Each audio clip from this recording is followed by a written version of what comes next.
tenía que hacer qué. Bueno, buenas noches. ¿Se escucha bien? Sí, sí. Luego de las aulas, o cómo avivar el encanto de lo común.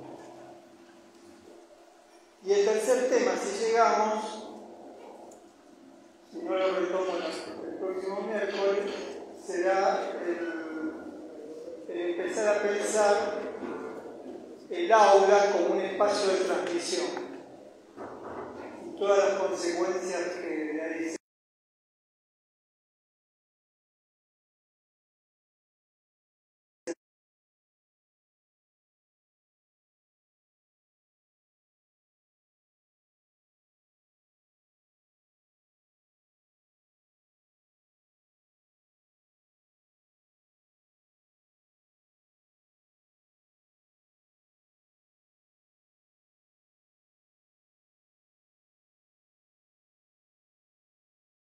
materia, han tenido prácticos y han tenido teóricos, pero es la primera clase en la que nos encontramos. La primera clase, como la primera entrevista,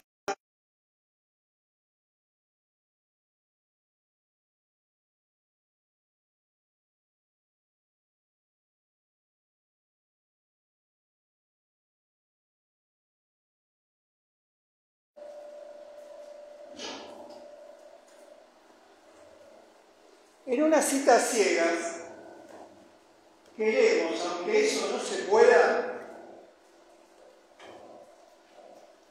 cuidarnos de todo lo que puede pasar. ¿Reconocen esa experiencia de la cita ciega? ¿Alguien ha tenido una cita ciega? Yo no sé si ya se usa esa expresión, pero es un encuentro con alguien que casi no viste nunca y que prácticamente no conoces, y entonces en las citas ciegas te querés anticipar a lo que pueda pasar, que no te agarren. Bueno, supongo que tienen, pienso que la generación que está acá ha participado en las aplicaciones de cita, son citas de ciega. Se sabe, las citas ciegas es como esta clase. La pregunta es si te va a gustar o no. Puede ser un espacio de una gran decepción. Como en las citas a ciegas, bueno, perdona, me acordé que tenía un compromiso y lo lamento muchísimo, pero me voy a tener que ir. Me llamaron de urgencia, no sé lo que le pasó a mi abuelo.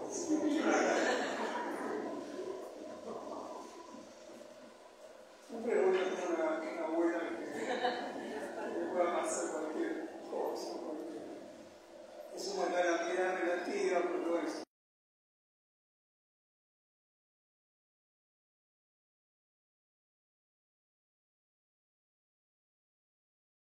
A la cita se puede llegar o no llegar. Incluso vos podés llegar a esta cita sin llegar nunca. Si podés estar acá sin llegar a la cita. Eso también lo reconocemos. Vos podés estar en una cita, coincidís en el lugar, en el horario, pero hay algo ahí que no se da. La cita supone una expectativa y una espera. La expectativa de lo que se sabe, digamos, llegás con una expectación, una expectativa de lo que sabés que puede ocurrir en una clase. Incluso lo que suponés que puede ocurrir en una clase de una materia que se llama grupo. Llegás con una expectativa. La expectativa tiene que ver con lo que vos suponés o sabés antes de llegar a la cita. Es para lo que te preparás.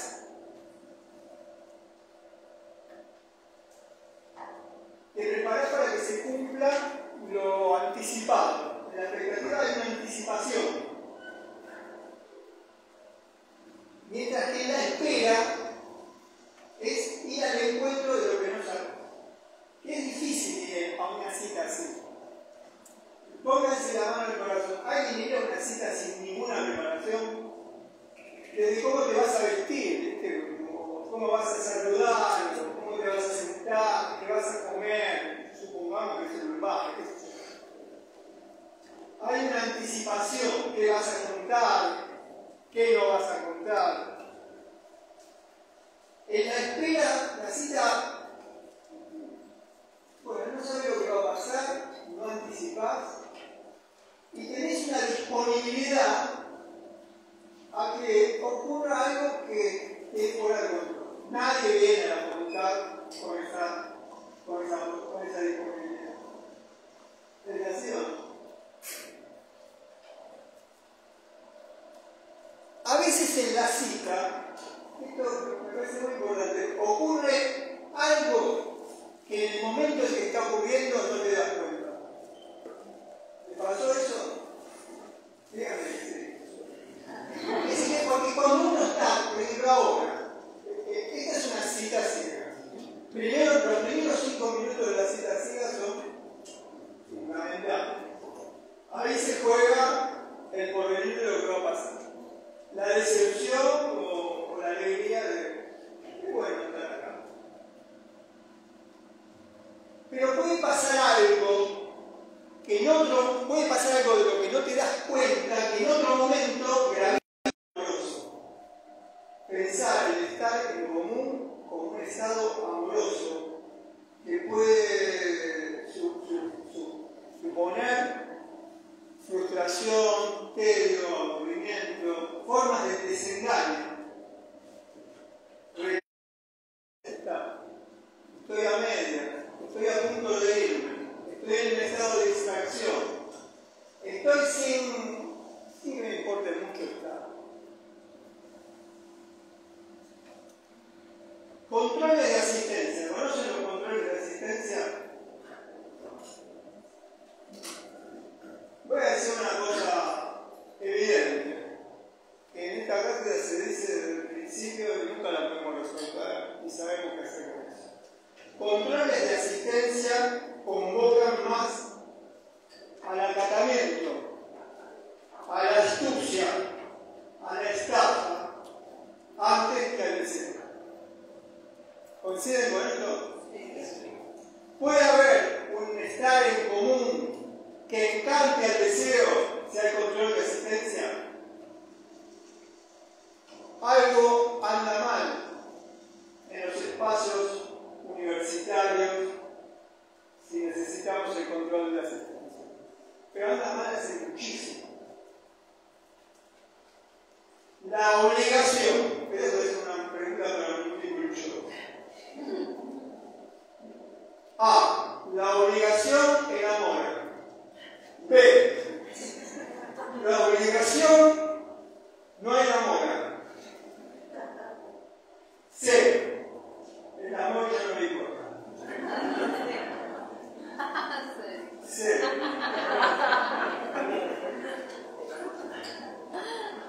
A veces solo se asiste a la cita por curiosidad.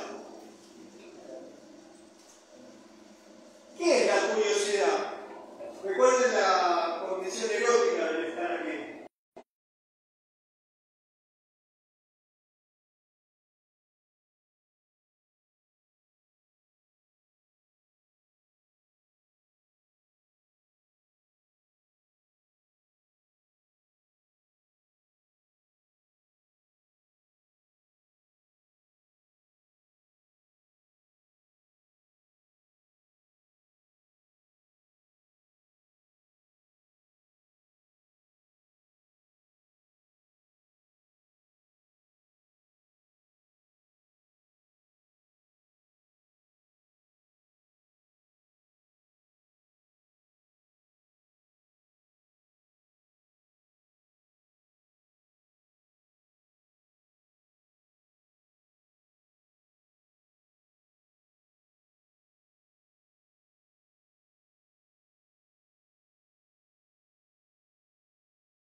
Que entusiasmaron, que llenaron de deseo, que cantaron el deseo de pensar y hablar.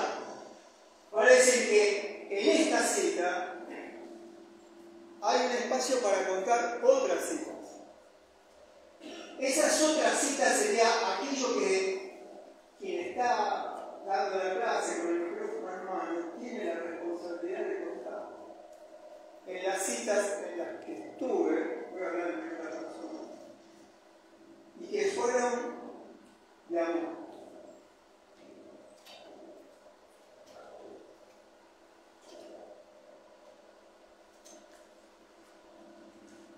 Y volver a actualizar pensamientos y narrativas que en su momento animaron el deseo.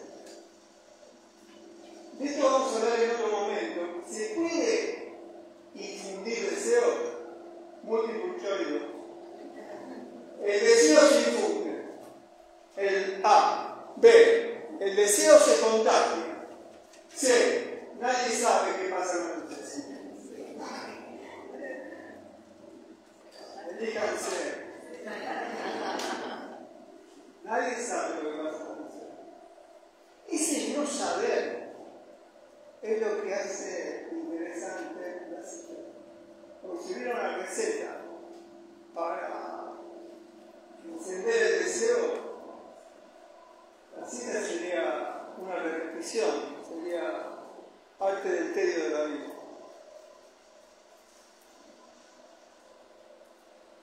Hay un griego que me di cuenta cuando preparaba la conté. Esa idea de venir a narrar, venir a contar otras citas felices, tiene un riesgo, que es el de la nostalgia. Querer que vuelva a suceder aquello que alguna vez sucedió. No podés ir a una cita, a la primera cita con la nostalgia de encontrar aquello que perdiste, o aquello que ocurrió, que se reedite el momento feliz. ¿Eso se entiende? Bueno, ese es el drama de quien está a cargo de una clase, primera, que extraña la última del último momento. Esa nostalgia no te deja concurrir a la cita.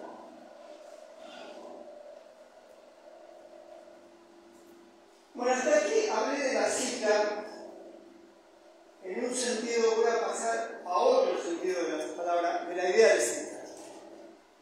Hay citas de palabras e ideas que transportan la memoria de las citas eróticas de los cuerpos. Hasta ahora hablamos de las citas de los cuerpos ahí, de la sensualidad, de la voluptuosidad, de la excitación, de los corazones que se aceleran en los cuerpos que se aproximan, de la vergüenza, de la inhibición, del sudor en esa cita, es decir, todas las cosas que advienen en la cita cuando se encuentran los cuerpos. Pero hay otras citas que son como, pero que tienen la memoria erótica de los cuerpos, que son las citas de las aulas, que son citas de ideas. Todos los profesores vienen al aula a citar una idea. Vienen con un PowerPoint, donde vienen una cita, ese fragmento de otros autores, son citas, se llama cita, a la referencia, a la mención de pensamientos ajenos que son traídos aquí y son expresados como propios. Por eso les decía, tienen presente hasta qué punto está la cita organizando el pensamiento universitario. Uno de los usos del vocablo cita alude al acto, que casi del diccionario, esta definición no la consulté, pero debe ser esa, alude al acto de mencionar un texto o una idea expresada por otra autoridad.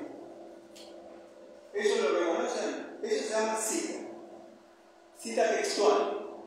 Incluso como son ideas de otra autoría, ¿qué se le pone al párrafo cuando se escribe? ¿Cómo?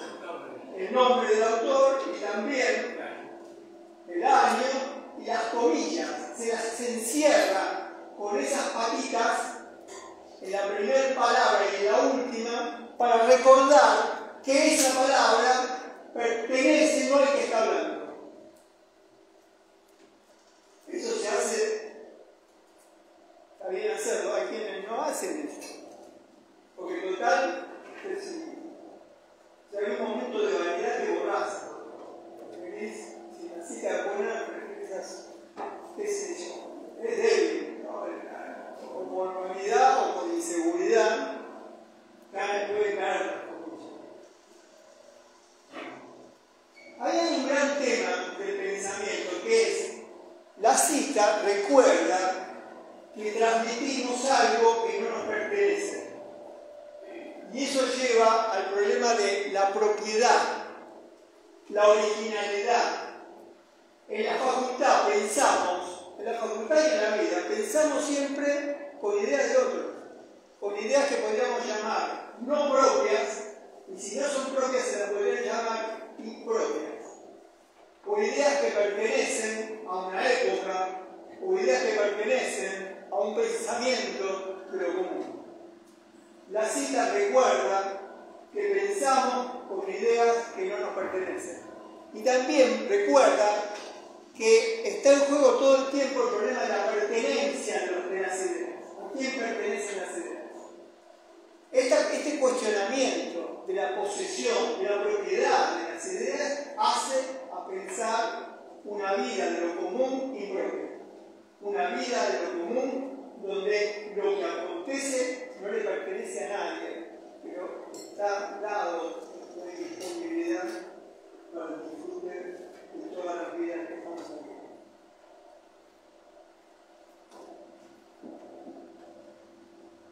A veces la cita no supone un robo, un plagio, sino una identificación pasajera. Es necesario pasar por la cita para pensar.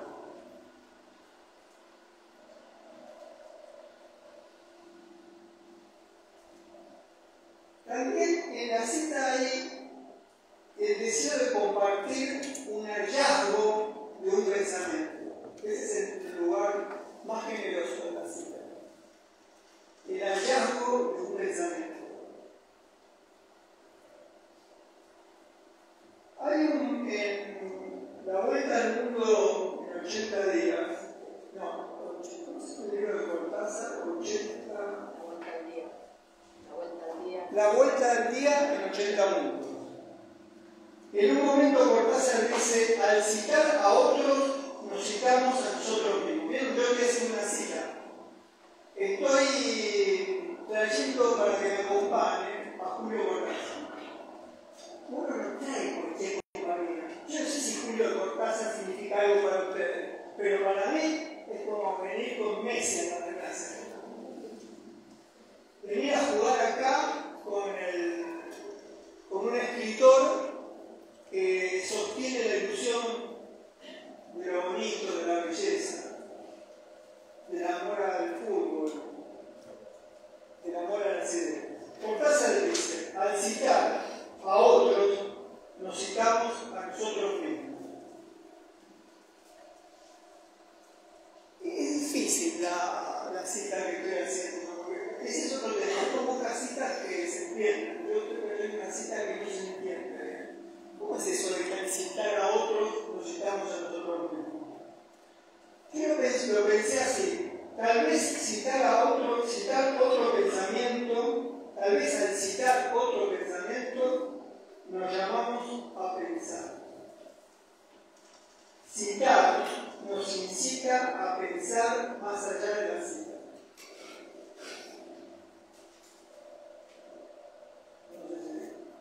A mí me sirve. Me hace acordar a un cuento de Borges, que es una respuesta determinada. Se pone a escribir el cuento es comparando donde Cervantes puso y Miguel Menar puso exactamente lo mismo. Y está esta idea de que en la transcripción, en la lectura de un elemento,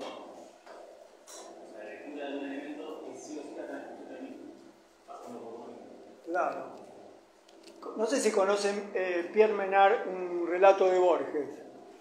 Borges inventa un personaje que se llama Pierre Menard, que escribe el Quijote. Pero lo escribe en el siglo XX. El Quijote es del 1600. Y escribe el Quijote palabra por palabra, igual que como lo escribió Cervantes. Y entonces la pregunta ahí es, ¿cuál es la diferencia entre el Quijote de Cervantes y el Quijote de Pierre Menard 400 años después? Si palabra por palabra un texto reproduce el otro texto. Y entonces Borges dice,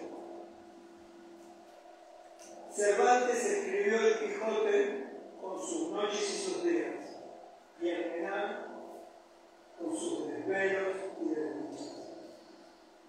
Las palabras son las mismas, pero las vibraciones en la escritura de Pierre Menard son las vibraciones de cómo se escribe en el siglo XX. Ahí Borges es un gran pensador sobre la cita y juega con el extremismo de la cita, que es la copia palabra por palabra. Lo que yo estoy pensando es diferente, es pensar que la escritura de la cita me incita, me mueve, me moviliza a pensar algo más allá de la cita. En ese sentido, la cita ahí funciona como un motor, un envión, un empujón a pensar. Porque hay que decir esto, no sabemos cómo pensar. Pensar a partir de la cita es el recurso del pensar. Borges le preguntaba, ¿usted es un buen escritor? No sé si soy un buen escritor, respondía. Esto lo volvió un sello de su intervención oral. No sé si soy un buen escritor, soy un buen lector. Escribo porque leo. ¿Se entiende? Ahí está en juego el texto de otro como motor de una escritura. Eso es lo que ustedes tienen que hacer en la facultad. Elegir las citas que sostengan algo de la perplejidad con la que están en este momento, una cita que te llegue, que te toque al corazón, que sientas que la entendés, para partir de ahí decir algo. Y si no te sale nada, hacer como Borges entiende nada. Repetir la cita, y repetir la cita, y repetir la cita. Si quien evalúa eso participó de esta clase, por lo menos vamos a eso. Bueno, otro tema de la cita. Se emplean para ejemplificar. ¿Eso se entiende? Yo traje la cita de Julio Cortázar. Ustedes pregúntense, ¿para qué trajo la cita de Julio Cortázar que decía que cada vez que alguien cita, se cita a sí mismo? No sé, en este caso no es exactamente para ejemplificar porque introdujo algo que yo tuve que explicar. Pero muchas veces se emplean para ejemplificar, otras veces se emplean para redondear lo que uno está diciendo. ¿Reconocen esas funciones de la cita? Porque por ahí nunca pensaron que leen citas. Que leemos citas. Otras veces para confirmar un enunciado. Por ejemplo, yo digo, las clases decepcionan o enamoran, y entonces cito no recuerdo una frase de Freud donde hablé de eso, pero pone en esta facultad para afirmar ese enunciado, convendría citar una frase de Freud, por ejemplo, donde diga que la primera entrevista analítica o decepciona o enamora. Pero él sabe que acá no bien, y además estoy del lado de Freud. Ese es el uso de la cita. Todo el tiempo los profesores hacemos eso. Otras veces, muy parecido, pero tiene una connotación distinta, para autorizarse en otro autor. Si Freud lo dice, entonces veamos referencialmente en el aula algo del prestigio que tiene ese autor. Ahora, si para ustedes no tiene prestigio Freud, tendría que buscar otro que, no sé, hacer una encuesta para ver qué autor resuena o conmueve por ahí, no sé, dijo Gabriel Rolón, o no sé, ¿qué autor podría ser?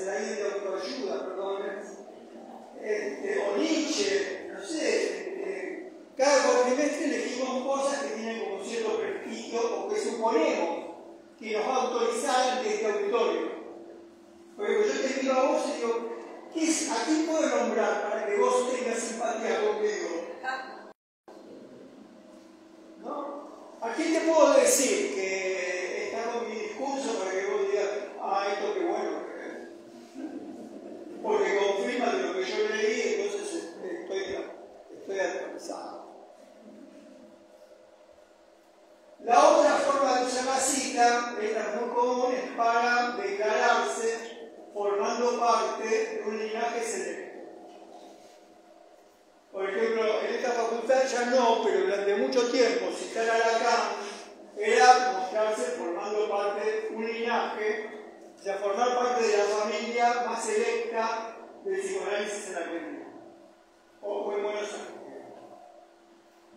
No sé, para esta cátedra, qué sé yo, hay como se cita a Deleuze, en una época a Foucault, a Derrida, a Nancy, qué sé yo, a Nietzsche, a Spinoza. Tenemos como un linaje. Acuérdense, anoten estos nombres, con una cita de algunos de estos en el nivel parcial ya está. No necesariamente nos reímos porque ya está. El profesor cansado de dar clase, ve que te interesó Spinoza y te conmueve hasta las lágrimas. Imagínense el profesor, 12 de la noche, corrigiendo religiosamente, de pronto ve algunos de esos nombres y ahí sueltan 10 sin piedad. No tiene que leer más. Y así en cada materia. Ustedes se ríen, pero no funciona así.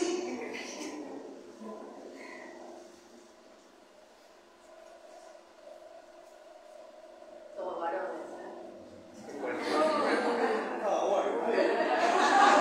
Ese es el otro gran tema. Para disimular esta primacía del patriarcado, hace años nosotros empezamos a incorporar a Alejandra Pizarnik, Silvio Campo, Simón Pei. La cita supone también la corrección política. De hecho, cuando se hizo esa experiencia sobre qué escritoras, mujeres forman parte de la bibliografía de las materias que vos estás cursando, nosotros empezamos con una crítica institucional, pero en nuestra bibliografía casi no había escritoras o autores que no fueran varones. ¿Sí? ¿Qué? Pizarnik siempre estuvo. Sí, siempre estuvo, qué sé yo, pero Pizarnik flechazo. Para mí fue un flechazo, como ahora se muestra, son como grandes amores. Eso no fue corrección política. Fue, qué sé yo, gratitud, ¿no? La gratitud de que siempre un gran amor. Pero otras fueron, bueno, Silvina Campo también, lo hicimos. Eso, alarde. Bueno, otro tema terrible de las citas es que se pueden usar como vanidad, como adorno pedante o viñeta de color. Acá entre los psicólogos en Argentina se puso de moda una palabra que era una viñeta, que en los artículos académicos, llamados académicos para mí, eso habría que ponerlo en discusión, pero somos una gran cámara de minoría en esa discusión. Pero con los artículos que ustedes leen habitualmente, apuntes, textos de titulares de cátedra, autores o autoras recomendadas, que escriben en el léxico o en la clave, en el código psicológico, van a ver que a veces, al principio, hay una viñeta de color que es una cita de alguien que escribe literatura. ¿Encontraron eso? De esa manera, bueno, los profesores y profesoras transmiten de que son sensibles, de que les interesa la vida,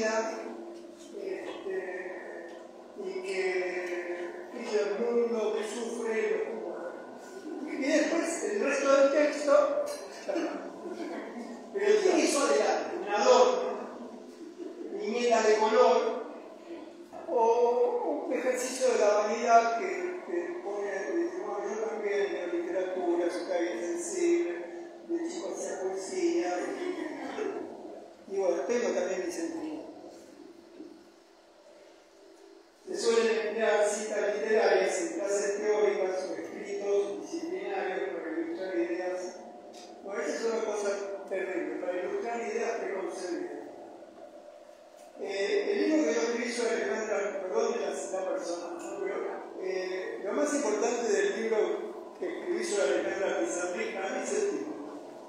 Se llama Alejandra Pizarnik, maestra de psicoanálisis.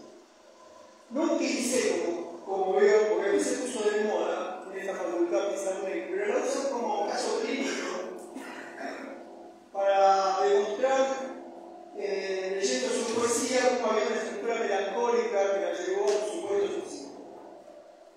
Eso no es una cita amorosa, es la violación, el abuso de la poética de Alejandra para ilustrar algo que yo ya sabía del primario.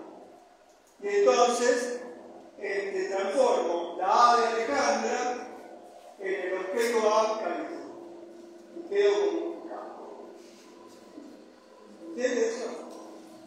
Porque quiero demostrar que el objeto A, y tengo la A, en este caso, la A de Alejandra, y puedo decir la A de Alicia en el País de las Maravillas de Carver, y tengo 3 A de cada organizo, el registro de lo imaginario, lo simbólico y lo real. Y la poética de Alejandra sirvió solo para ilustrar los estudios que yo realicé de la casa. ¿Se entiende? Eso no es trabajar así. Eso es usarla por pura variedad. Trabajar la cita es aprender lo que la cita dice. Cortázar dice, cada vez que uno cita, se cita a sí mismo. No se entiende eso. Tienes que sentarte a pensar, bueno, ¿esto qué quiere decir? ¿Qué conmueve en mí eso? ¿A qué ideas me incita?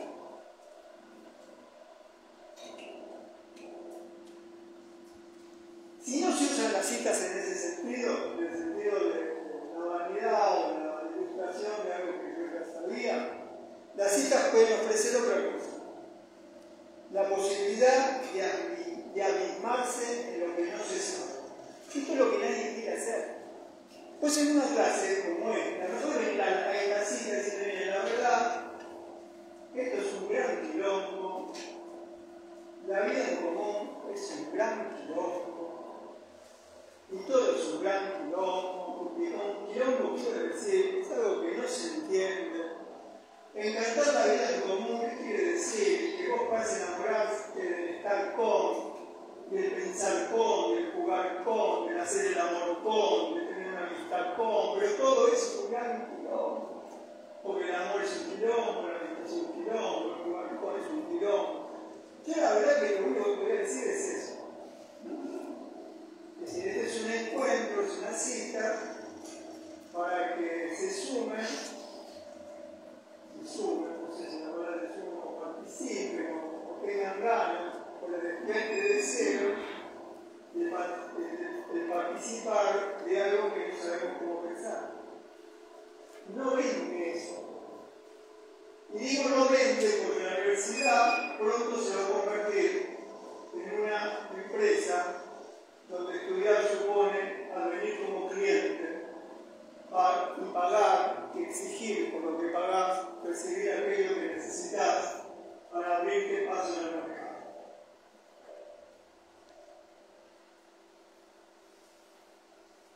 La cita también es algo extraordinario porque es la posibilidad de pensar lo que hasta antes de la cita era el pensamiento. Parece que la cita es la posibilidad de un umbral a pensar algo que no sabés cómo pensar. Pero hay que bancarse sin no saber, por eso uso la palabra abismo. Umbral es ese lugar, el umbral es ese lugar liminal que hace límite entre lo que conoces y lo que no conoces. Y te balanceás si te animás a eso o no te animás. Este fue el gran tema que fundó el pensamiento grupal en la Argentina. Y Schopenhauer decía que estar en situación de grupo era poder abismarse a los desconocidos. Estar en situación de grupo es poder abismarse a esa mirada que puede ser hostil. Estar en situación de grupo es abismarse, o supone abismarse, el miedo a perder el miedo que te da seguridad. Estar en situación de grupo es participar de una experiencia de desaprendizaje del el sentido común.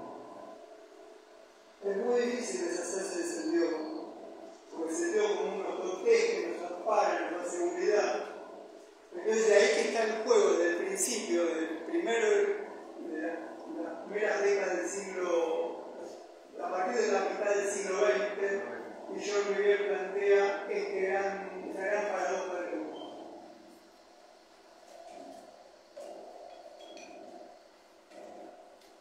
¿Te puedo preguntar algo? Sí. ¿Por qué participar de una experiencia? ¿Por qué sería participar de una experiencia de desaprendizaje del sentido común? No entendí por qué sería eso. Y porque el sentido común es lo que te prepara para todo lo que va a venir. El sentido común es una anticipación que te da la seguridad porque te resuelve todo lo que puede pasar. El sentido común de una clase es que te van a decir lo que te van a tomar en el parcial, ¿no? Por ejemplo, rompimos con el sentido común hoy al inaugurar esta primera clase diciendo que la primera clase, como la primera entrevista de análisis, es una cita de amor. ¿Esperabas eso? ¿Esperabas que de pronto te den el golpazo de decir, bueno, escúchame, acá hay una erótica, esta clase te excita o no te excita? No esperabas eso. El sentido común de la clase no habla de la erótica del primer encuentro. Ahora, si yo te digo que acá hay una erótica, es un problema. Mucha gente ya se escondió varias veces cuando te digo que se me baja la cabeza. Porque, qué sé yo, ¿cómo es una erótica en el aula? No estamos pensando, estamos habituados, el sentido común nos habitúa a participar de la experiencia universitaria sin deseo. Otra función de la cita. Yo creo que esta la van a reconocer y van a coincidir. Hay citas que acompañan la vida. Alguna presencia que está en el aula tiene anotada alguna frase en su libreta personal, en su agenda o en la memoria, una frase que te acompañe. ¿Alguien tiene eso? No le voy a preguntar cuál. ¿Tienen? Sí. ¿Vos que te reíste, ¿eh? ¿Vos? Sí. ¿Y te acompañan? ¿Qué? Está bien cada tanto. Se acompañan cuando las necesitamos. Están ahí con una reserva emocional de la soledad desgarrada. Te dan ánimo, te sostienen, te recuerdan que esa soledad acompañada son maravillosas. Si no tenés una cita en la libreta, fíjate si alguna de las que se nombran en esta clase te puede acompañar. Por ejemplo, anótense de eso, porque yo creo que está buena. El primer encuentro enamorado de socio. ¿Qué sé yo? Por ahí en algún momento vos decís, bueno, si en el primer encuentro yo le sentí esto, ¿por qué seguir? Te puede acompañar. Reconforta. Es la invención de una compañía. Así como quien da la clase se trae sus compañías, bueno, en la vida llevamos compañía. No se puede andar en la vida sin una compañía amable. Tercer punto. ¿Podés andar en la vida sin una compañía amable? Sí, no existen compañías amables.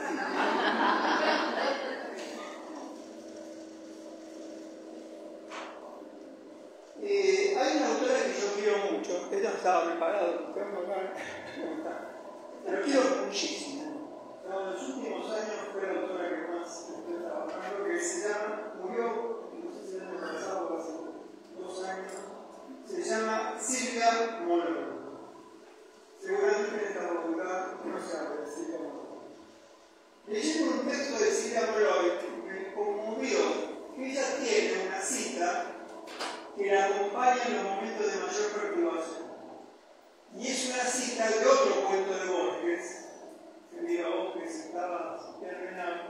que se llama Emma Sus. ¿Cómo? Emma Sus. Cuentazo, gran pueblo. Aprobado. Sí, ya mira, citó, pierde nada. Y puso el adjetivo cuentazo. Para ella está, ¿viste? ¿Qué no te interesa cómo se llama? Es más, ¿querés entrar a la cátedra? Porque así son los flechazos. No te hagas una pero me incomoda, pero es un flechazo. Ya está, así ocurre el amor. Pequeños detalles que de pronto te hacen sentir, compartimos un mismo corazón. ¿Ustedes saben qué reconfortable es ese sentimiento? ¿Qué reconfortable? Bueno, ahora digo la verdad, yo le pago al compañero, soy parte de una empresa de extra para clases, pero qué sé yo, ahora estamos viendo si puede venir a la próxima, porque yo lo contraté para la primera, porque necesitas a alguien que simule el rechazo, porque vaya el contagio. Pero bueno, son recursos que tienen la astucia del viejo profesor. Bueno, Silvia Morel, ¿se acuerdan de que estábamos? Cuenta que hay una cita que ella usa como conjuro. Esto es muy importante, el conjuro. ¿Saben lo que es un conjuro? Es un modo mágico en la fantasía de que con una palabra, en este caso con una cita, evita un mal terrible, o calma una perturbación, o le ofrece un poco de sosiego a mi soledad. Y entonces ella dice que en momentos inconvenientes le aparece involuntariamente una cita del cuento de Borges de Masón. Y la cita es, solo esto, pensó, entre paréntesis, escribió Borges, no pudo no pensar.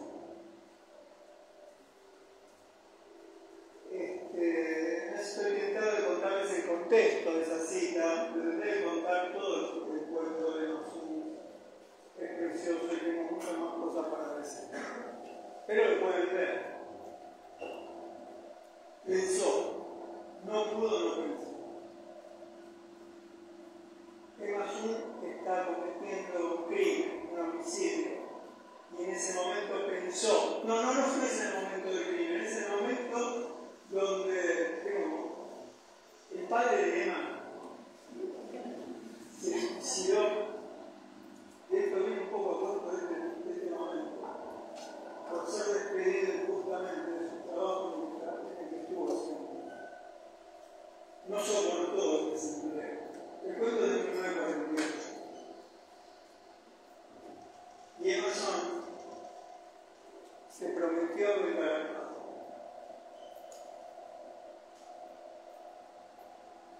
y entonces organiza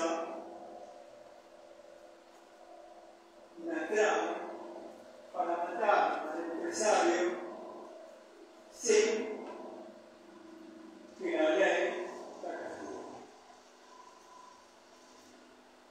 Y en un momento que está en una de esas, lo dejo ahí, ¿no? Que está en ese trámite de llevar adelante su plan, le pasa algo tremendo,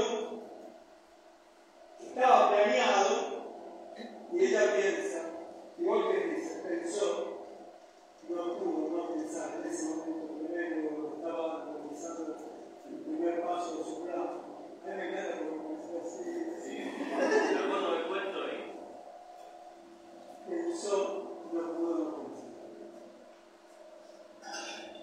Pensó en su madre, la historia de su madre y su padre, le sobrevino ese pensamiento, un pensamiento muy perturbador. Entonces, Silvia Morel, cuando se siente perturbada, apela, miren qué compañía se buscó, qué Masón, para conjurar esa gran perturbación.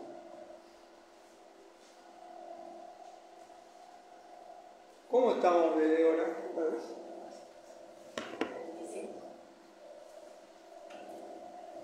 Hay otra forma de la cita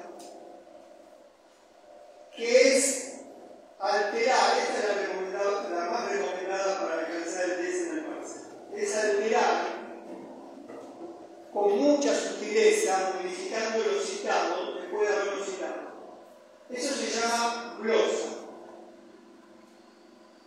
que es comentar la cita, casi con otras palabras, pero confiando en la glosa o el comentario de la cita transcrita, ahí ocurra algo inesperado, que la búsqueda de un adjetivo percibas algo, que provoque un entusiasmo y le agregues a la cita algo que no estaba yo. A veces uno glosa para que la cita te guste más. Por ejemplo, yo voy a terminar la clase de citar algo de Virginia Woolf.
Pensar que al mismo tiempo es un acto amoroso con la cita, cambiarla un poco para que tenga actualidad, para que pueda conmover a las vidas que están aquí sentadas, que no provoquen rechazo.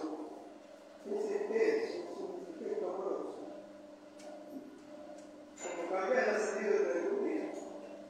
Y yo tomo, no sé, uno cambia las anécdotas la vida que dejó, que cambia las historias, las vuelve más hermosas.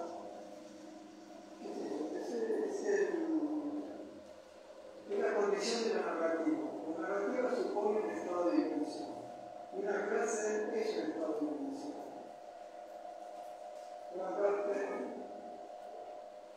Sí, nada más en relación a lo que comentábamos antes de la cita como motor incitar a pensar de nuevo algunas cosas, está muy bueno en ese sentido de que no tiene una finalidad que se termina ahí, sino que te invita a repensar un montón de cosas y a ver otras perspectivas, sin entrar en tratar el respeto al autor, qué sé yo. A mí me parece muy interesante eso. Igual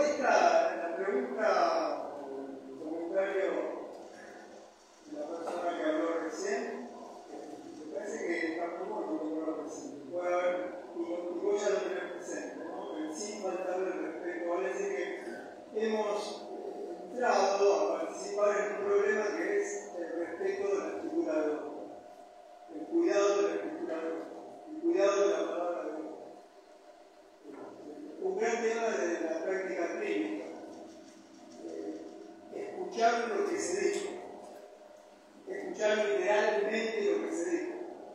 A veces uno todo el tiempo dice, bueno, dijiste tal cosa, pero no sé si fue tal palabra. Uno pregunta, chequea eso. Dice, no, yo usé otra palabra. O te dice, no, yo no usé esa, pero esa podría ser. Hay una pregunta, hay un momento donde vos tenés miedo a la violación, a la violencia sobre lo que escuchaste. Está muy bien tu pregunta, hay una gran responsabilidad de cuidado de lo dicho.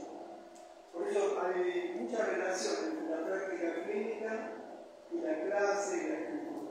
Para mí son tres formas de cuidar lo común.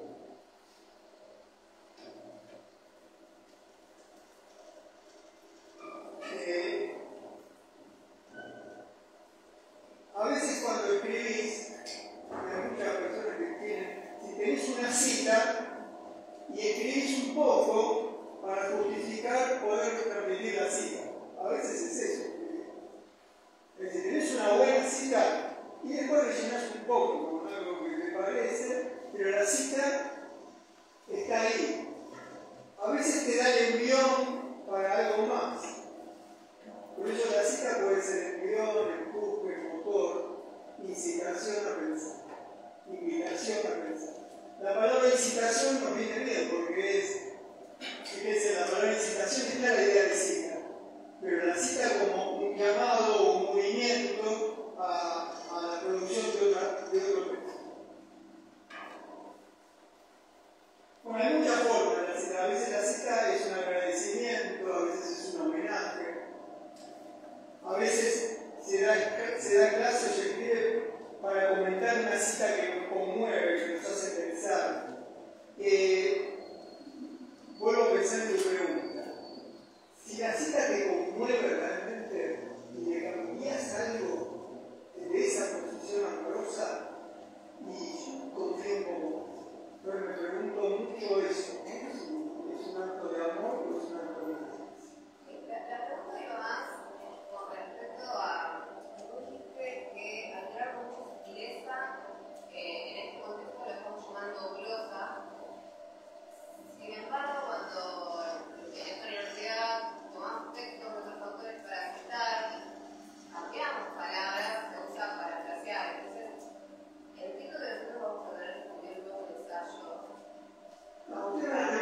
Ahora tenés que borrar la palabra ensayo porque esto ya me equivoco. Ahora tenés que escribir lo que cuesta, lo que me sale, porque no se puede condicionar la escritura. Podés escribir lo que escribís siempre. Y si escribís amorosamente, mejor para nosotros.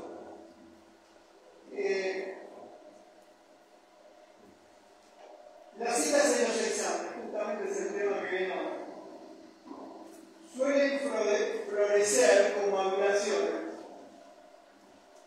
¿Saben lo que es una adulación? Es decir lo que los oídos de los docentes quieren escuchar. Como compromiso para aprobar materia. Ustedes van a tener que hacer eso, van a tener que citar para eso. Vas a citar lo que esperan que citen, vas a tratar de agradar al docente que tenés, siempre tenés que pensar, a ver, y lo debes hacer, si no lo haces, te va mal. ¿Qué es lo que espera que yo ponga? ¿A quién le gustaría haber citado en el examen? Son gestos de acatamiento al voto.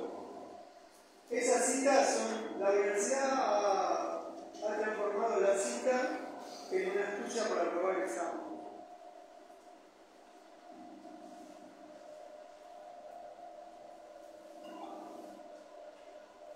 Bueno, después hay otro tipo de cita que es el epígrafe. ¿Saben lo que es el epígrafe? El epígrafe es una cita que precede al texto. Son 5 o 6 líneas que van antes del artículo, antes del capítulo, que ahí aparece la firma de otra autoría y que es como si fuera una firma añadida a la tuya. El epígrafe es la autorización, es el sostén, a veces uno busca un epígrafe para propiciarse de una seguridad que no tiene. pura vanidad, pero a veces es inseguridad, es miedo a lo que estoy diciendo. Entonces, qué sé yo, busco un epígrafe que me permita ganar la simpatía de quienes están mirando.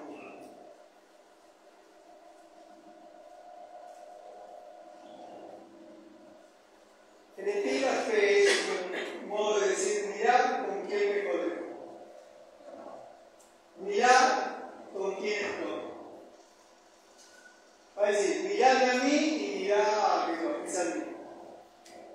Es la que mencioné.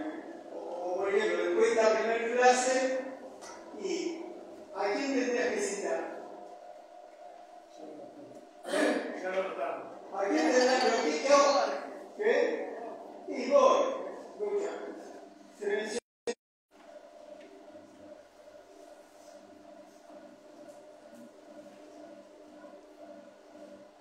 Otra cosa que pasa en las aulas, que no, esto es más inadvertido y de esto no se habla, es que quienes damos clases hacemos citas secretas, copiamos estilos de clases que hemos visto y que queremos incorporar para darnos seguridad. Por ejemplo, en esta facultad, esto me consta, después de ver los primeros videos de Lacan, muchas personas que hacen docencia imitaron los gestos de Lacan. Se paraban, fíjense, hay un video en Lacan y estén atentos a las cátedras que dan Lacan y van a ver cómo, por ejemplo, así, distancia del auditorio, decir cosas muy herméticas que dejan en estado de perplejidad. Y no entendí, profesor. Entonces, adultos, se vuelven y hacen ganas de No entendí, no entendí, profesor. Pobres que quieren entender. Quienes han venido a entender lo inentendible forma parte de no entender.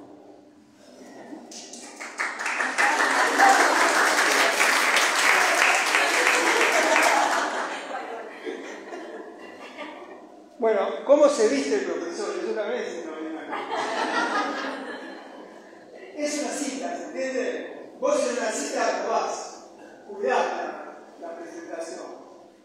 Cómo te vas a vestir, cómo te vas a hablar, cómo vas a hablar el micrófono, ¿no? Cómo vas a cerrar la clase. Y son todas, bueno, algo que no vamos a desarrollar hoy, pero la clase es un acto performático. La clase es un diálogo. Es un diálogo, no me mires así. Es dialogar. Es la actualización de esa ceremonia, de una de las ceremonias más hermosas del estadio común, el teatro. O si ustedes quieren, otra ceremonia del estar en común, la misa. La clase tiene en común con la misa y el teatro el encanto de los ojos. ¿Cuánto queda?